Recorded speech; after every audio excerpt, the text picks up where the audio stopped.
राधा अधर सुधा बिना पीयूने बीजूत काये नव भावे जी।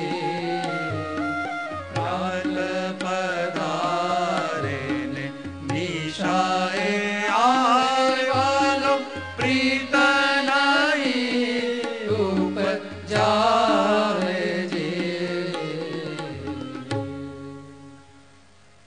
प्रभु, जो मैया ने सुंदर सुंदर सामग्री तैयार करके रखी है और आप मैया को प्रसन्न करने के लिए भागते भागते भोजनशाला की ओर जा तो रहे हो, पर प्रभु आप किस रस के भोक्ता हो हम जानते हैं। प्रभु ने कहा क्या, और गोपाल दास जी कह रहे हैं कि राधा अधर सुधा बिना पीयूने बीजूते काई नव भावे जी। प्रात पधारे ने निशाए आवे वालो प्रीत नई उपजावे जी। कहते हैं प्रभु को राधा जी की अधर सुधा के बिना और कुछ वस्तु भाती ही नहीं है, क्योंकि राजभोग में जब सामग्री साजते हैं तुलसी पत्र आवे, स्वामी जी की सुगंध आवे, तब ठाकुर जी अरोगे, क्योंकि तुलसी जी की सुगंध और राधा जी के देह की सुगंध समान है।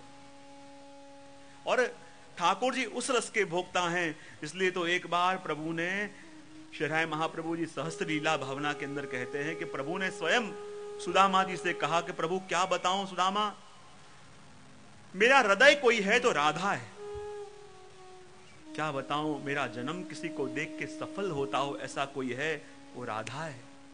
मेरे मस्तक का भूषण कोई है तो राधा के चरण हैं, मेरे हस्त का भूषण कोई है तो राधा का हस्त है, मेरे कान के भूषण कोई है तो वो राधा के शब्द हैं। उसी को सुन सुन के जब उसकी वाणी सुनता हूं तो मुझे लगता है कि मेरे कर्णों का श्रृंगार हो गया, मेरी दृष्टि का, मेरे नेत्रों का कोई भूषण है तो वो राधा का स्वरूप है। क्या बताऊं सुदामा, मेरे स्वप्न में भी कोई आवे तो राधा, और जागूं और जिसको खोजूं वो भी राधा, क्योंकि जब भी मैं आंखें खोलूं और राधा सामने आवे और उसको सामने देख के मैं जो भी खाऊं सो राधा का अधरामृत ही होए, क्योंकि राधा के अधरामृत के बिना, राधा जी की अधर सुधा के बिना मुझे और कुछ भाता ही नहीं है। क्योंकि प्रभु से जब पूछा, प्रभु यदि राधा के बिना आप रह ही नहीं सकते तो जो आपके मुख्य धर्मशास्त्रों ने मुख्य 6 नित्य कर्म बताए वो कैसे करते हो? स्नान, संध्या, जप, होम, ब्रह्म यज्ञ, तर्पण इत्यादि कर्म कैसे करते हो? प्रभु आपका स्नान क्या है जो राधा को देखे बिना आप कुछ रह ही नहीं सकते? तो जब कहा, जब राधा जी मेरे सामने आवे और जब मैं मंद मंद मुस्कुरा के राधा जी की ओर देखूं और मुझे हंसता हंसता देख के राधा जी के नेत्र जो प्रेम के आंसू से छलक जाए और वो छलके हुए आंसुओं का जल ही मेरा स्नान है। कहा संध्या क्या है? तब कहा कि प्रकृष्ट दीनता से स्वामी जी को तीनों काल उनके चरणों में गिर के मैं दंडवत करूं, वो मेरी त्रिकाल संध्या है। उनके बगैर मैं रह ही नहीं सकता। जब क्या है कि जब राधा जी मुझसे दूर कहीं चली गई हो और राधा जी की लीलाओं को याद करके उनके नाम का उच्चार जब मेरे मुख से होने लगे, राधा राधा ध्वनि होने लगे, वही मेरा जाप है। क्योंकि जब आप चले जाएं, आप मेरी दृष्टि के सामने न हो, तब मेरा देह, मेरा मन, मेरी वाणी मेरे कहे में नहीं रहती, वो राधा जी के पीछे चली जाती है। और ये वाणी किसी को गाती है तो राधा के नाम को, ये रोम रोम किसी को ढूंढता है तो राधा को ढूंढता है, और रोम रोम से राधा की ध्वनि होने लगती है राधा जी के वियोग में, और वही तो मेरा जाप है। पूछा तो आप होम क्या करते हो? तब कहा जब सूर्य अस्त होने वाला हो, और जब सूर्य अस्त होने वाला हो और पूरे दिन की जो विराग्नि है, जब राधा जी मिले तो उनके स्वरूप में ही होम दूं, वही मेरा होम है। ब्रह्म यज्ञ क्या है? तो कहा कि राधा जी ने ब्रह्म यज्ञ ने क्या? अध्यापनम ब्रह्म यज्ञ, पढ़ना, पढ़ाना, ज्ञान की बातें सुनना, पढ़ना, वो ब्रह्म यज्ञ उसको कहते हैं। तो कहा आपका ब्रह्म यज्ञ क्या है? कि जब मेरे कोई निज सखा मिले और मुझसे पूछें कल राधा जी पधारे, क्या लीला हुई, और जब मैं राधा जी के स्वरूप का वर्णन करूं, राधा जी के माधुर्य का गान करूं, राधा जी की लीलाओं का वर्णन करूं, तो कहा वही मेरा ब्रह्म यज्ञ है। और कहते हैं तर्पण क्या है, तब कहें कि तर्पण कि जब प्रभु मिले, राधा जी मिले और मैं अपनी सर्व इंद्रियों से राधा जी के स्वरूप में निग्रह कर दूं, वही मेरा तर्पण है। क्योंकि राधा जी के बिना मैं रह ही नहीं सकता, आपके चरणों का मैं नित्य आश्रय करता हूं। क्योंकि राधा जी के चरण क्या हैं, जिसमें ठाकुर जी का मन है, और राधा जी के चरणों में जो नेपुर हैं और उसमें जितनी भी घुघरियां हैं वो क्या हैं, वो ठाकुर जी के मनोरथ हैं। और जब राधा जी के चरण छम छम होते हैं, यानी प्रभु के मन में मनोरथ जागते हैं, और प्रभु भागते भागते राधा जी के चरणों के पास जाके बैठ जाते हैं। इसलिए तो कह दिया, राधा अधर सुधा विना पीऊने, बिजू ते काई नव भावे जी। आप तो प्रभु उस रस के भोक्ता हो, आपको उसके अलावा कोई रस भाता ही नहीं है। पर अपनी माता का मन रखने के लिए प्रभु आप भोजनशाला में पधार रहे हो। प्रभु आप भोक्ता किसके हो, तो वही बात कह रहे हैं, राधा राधा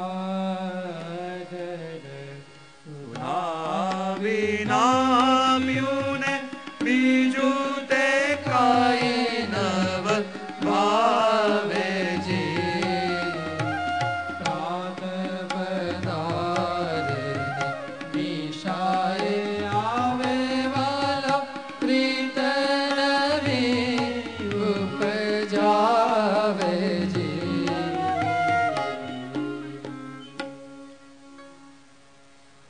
राधा जी के अलावा प्रभु को कुछ भाता नहीं, क्योंकि राधा जी के अधीन प्रभु हैं। राधा जी को अपना सर्व मानते हैं, सर्व मनोरथ पूरे करने वाले प्रभु राधा जी को मानते हैं। इसलिए तो प्रभु भी राधा जी के अधीन, और इसलिए अपने भगवदी कहते हैं कि प्रभु यानी क्या, एक कागज का स्टैंप हो, कागज हो जरूरी सरकारी कागज, पर उसमें जब राधा जी की कृपा आवे, इसका मतलब क्या, उसमें सरकारी ठप्पा लगा, और सरकारी ठप्पा लगा यानी अब वो बाहर विचलित होगा। वैसे ही प्रभु तो रस रूप हैं, पर जब उन्होंने राधा जी के चरण अपने तिलक के रूप में धारण करे तो वो रस भी पुष्ट हो गया। वैसे ही राधा जी प्रभु को नित्य भी सिखावें, राधा जी प्रभु को वेणुनाद करते भी सिखावें, राधा जी प्रभु को गाते भी सिखावें। क्योंकि राधा जी कौन है, रसिक शिरोमणि है। ठाकुर जी नित्य भी राधा जी से सीखें, गान भी ठाकुर जी से राधा जी सीखें, वेणु भी ठाकुर जी से सीखें। पर लोक में कहते हैं ना, बहुत कोई चतुर हो, बहुत ज्ञानी हो, तो वो ऐसे कोई वस्तु सुनाएगा नहीं, उसको छेड़ना पड़े।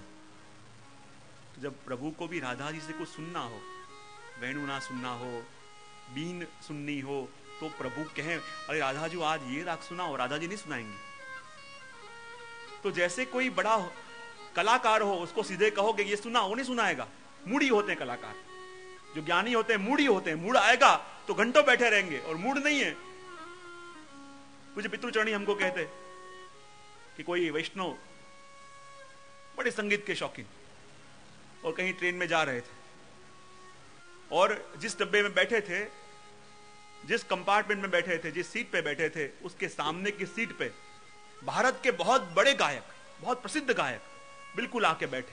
अब वो वैष्णव बैठे थे, उसको भी संगीत का बड़ा शौक, बड़े शौकीन वो भी, और ऐसे बड़े गायक सामने आके बैठे, 10-12 घंटे संग निकाल रहे हैं, और कुछ सुना नहीं तो कोरा कोरा रह जाएगा। लेकिन वो भी कलाकार से जानते थे, ऐसे कहूंगा कुछ सुनाने वाले नहीं है, कलाकार को कैसे छेड़ना चाहिए वो भी जानते थे। उन्होंने क्या किया, छोटा सा हारमोनियम उनका नीचे पड़ा था, ट्रेन की सीट के नीचे से हारमोनियम निकाला। अब उनको सारंग सुनने की इच्छा हुई थी, तो क्या करें, उन्होंने उस कलाकार से कुछ ना कहा, बस सारंग राग बजावें, और जान करके एक स्वर चुक जावें, फिर बजावें, जान करके एक स्वर चुक जावें, फिर बजाया, एक स्वर चुक गए, जब तीसरी बार चुक गए, उसको गुस्सा आ गया, अरे पागल क्या कर रहा है, ला मुझे दे। और जहां हारमोनियम लेके शुरुआत करी, 3 घंटे 4 घंटे 5 घंटे वो राग चलता रहा, एक ही राग। तो वैसे ही प्रभु को भी जब राधा जी से कुछ सुनने की इच्छा हो तो क्या हो, बैठे हरि राधे संग, राधा जी के संग एक बार प्रभु कुंज भवन के अंदर बैठे हैं, और प्रभु के मन में मनोरथ जागा है, राधा जी से आज सारंग राग सुनना है। बैठे हरि राधे संग, कुंज भवन अपने संग, कर मुरली अधर धरी, सारंग मुख गाई। पर प्रभु जानते हैं बड़े कलाकार हैं, मूडी होते हैं, ऐसे कहेंगे तो सुनाएंगे नहीं। पर प्रभु कैसे हैं, मोहन अति ही सुजान, सकल कला गुण निधान। कैसे हैं? कला निधि है, सकल कला निधि है, गुण निधान है, पर मनोरथ जागा है राधा जी से सुनने का। इसलिए मोहन अति सुजान, सकल कला गुण निधान, पर जान बूझ एक तान चूक के बजाय। जानबूझ के आपने भी एक तान चूक के बजाय, और जहां प्रभु चूके, राधा जी ने कहा प्रभु आपसे नहीं होगा, लाओ वेणु मुझे दो। और राधा जी ने वेणु मांग ली और ऐसी सुंदर वेणुनाद किया, ऐसा सुंदर वेणुनाद किया। पहले प्रभु वेणुनाद करते, राधा जी नृत्य करती, और आज राधा